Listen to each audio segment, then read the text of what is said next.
Wow, great turnout for you going to nationals. Yeah, I'm excited. Put all this work in and hopefully it pays off at nationals. Talk a little about that match. He had pinned you earlier this year. What did you try to stay away from? In the beginning of the year, I was a totally different guy. I went back to the drawing board and got back to the basics and just put a lot of work in. And I knew it was going to be different this time around. Well, you come out. How big was that first match? You beat the top seed, you pinned the top seed. How big was that? Oh, it was a big motivation for me. I don't know. After that match, I just wanted to keep it rolling and get on top of that. Did you have to change your style a little bit, or just change training? What was maybe you think of? First match I wasn't in shape. It was my first match back in a year, but I'm not going to make excuses for it. But I just went back to the basics and put a lot of work in there, and hopefully it paid off, and it did.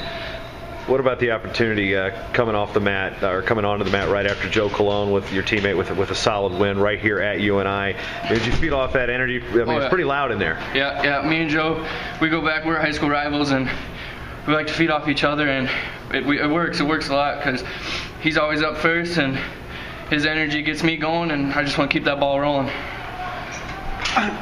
What's the move up to 141 been like? Obviously having to adjust. You're maybe penciled in on paper to be at 25, and then now you're not at 25, not at 33, you're 41. What's that adjustment been like? I think it's a lot different wrestling than smaller guys. I feel like they're a lot stronger. I just had to make the adjustment. Wrestling styles aren't any different. It's just a little strength and size. I felt like I was a little undersized, so had to hit the weights pretty hard and build into that 141 spot.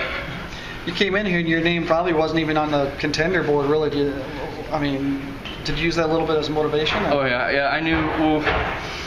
I was sitting 3-3 in the conference, I think, and it was just motivation. I knew I was a totally different person than from the beginning of the year, so I just kept that going.